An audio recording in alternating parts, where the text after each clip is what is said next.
Welcome back, everyone. If you could please like and subscribe, I would really appreciate it. So in today's video, I'm going to be walking you through a shoot that I did at my friend Steve or Seed's studio a few weeks ago.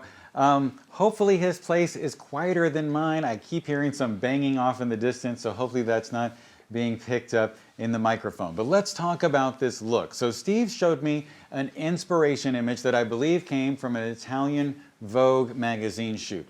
So on the model's left, they were lit with, I believe, a 2.5K, give or take, HMI. That's a continuous daylight balanced light going through a 6x6 scrim.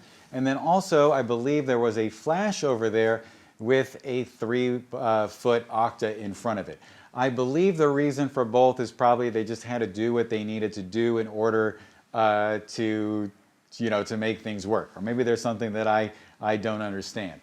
Then they were using a light in the back corner to light up the background. And then they were bouncing 3 lights off of the ceiling or a wall, which was a little bit confusing to me because they were doing that apparently to create fill, but then they were also using 2 black 4x8s on the side on the model's right in order to create negative fill over there to create a little bit more contrast.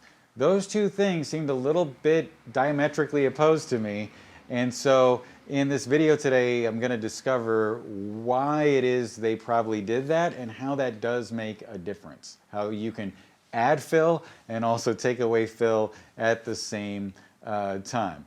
So let's talk about the setup that we ended up using for this shot. So I ended up taking an Elinchrom 190cm indirect Octabox and shining it through an 8x8 artificial silk, sort of like their setup. The reason I wanted to use this modifier in scrim combination is to create really soft light. And in a previous test, I noticed that if you leave a little gap in there, the light from the softbox fully covers the 8x8 foot or 2.4 by 2.4 meter scrim, and then you're essentially creating a larger light source. And a larger light source relative to your subject is a softer light source. Plus the light going through the scrim also causes it to be more diffuse and bounce around the room, and it just creates a very nice, subtle, beautiful light.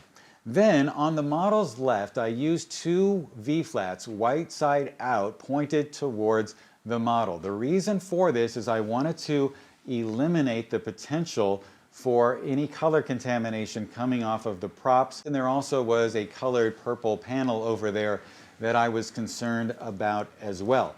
This, of course, will create fill in our scene and elevate those shadows too, but because we're using the V-flat and not relying on light just bouncing around the room, we're going to get color cast-free fill, if you will, and that should be generally better. Then for props, we have a flower and a Mamiya RB67. Now this is a really cool film camera that Steve owns, and it also happens to be the same model of the last film camera that I owned and sold back in 2003.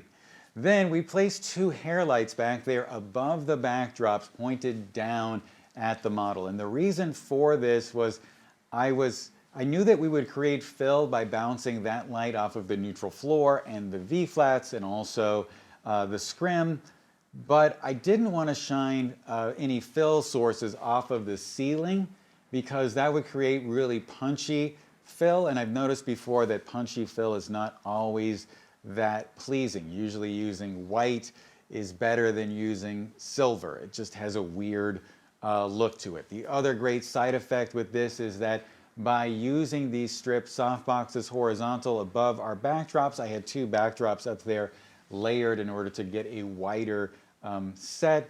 I knew that I would create sort of this nice outline of light over the top of her body. So on her arms and her legs and her hair, and that would just nicely separate her from the background as well. And now you can see in the side-by-side comparison what it looks like when just the hair lights are firing and what it looks like when they're firing in conjunction with the main light. And you can see that there's just a nice amount of separation between her and the background. And speaking of the background, over here on camera left there was a purple accent wall, and I was worried about light bouncing off of it and contaminating our shadows. So I placed a black 4x8 floppy between the purple wall and the set.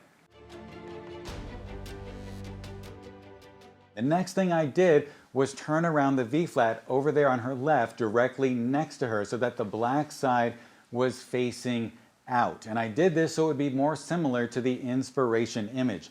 And now you can see in this direct comparison, first ungraded, then graded, the image on the left is with the V-flat with the white side out, and the image on the right is with the V-flat with the black side out. And you can instantly see that there's a lot of nice contrast in the image on the right, and I find it to be more pleasing. I actually was quite surprised that just by changing this one variable in the scene, we could get a totally different look, even though light from those hair lights and I'm sure the main light was bouncing off of the neutral floor, it was bouncing off of the scrim, it was bouncing off of the walls, and it was bouncing off of the ceiling, and of course the other white V-flat. And now I understand why it was that they had that negative fill over there on her right. Oh, and one more bonus fact for today's video. Normally when I'm doing a shoot like this, I'll shoot at 5.6 or f8 because I want to get a lot of detail throughout the scene, including the backdrop. But I found that there were a lot of highlights and branches and details back there in the plants that were quite distracting. So the entire shoot I shot between f2.2 and 3.2 with my Canon RF 28 to 70 millimeter lens. Oh, and one more thing. If you enjoy learning from me in these videos, you probably would also like learning from me in person. And soon I'll be teaching workshops in New York, DC, Atlanta, Denver, LA, and back here at my studio in Chicago. So for more information, just go to johngress.com/workshops. And as always, if you have any questions or comments, just leave it below. Stay safe, have a great day, and I'll talk to you soon.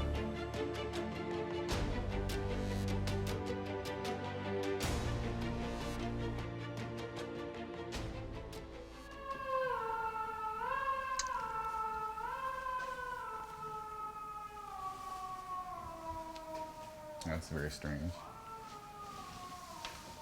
I'm trying to play a song. What is happening? Is this okay?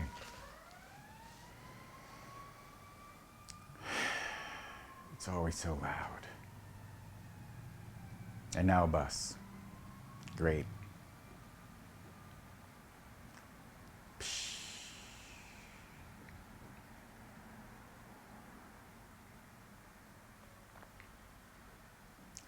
Welcome back, everyone. If you could please like and subscribe, I would really appreciate it.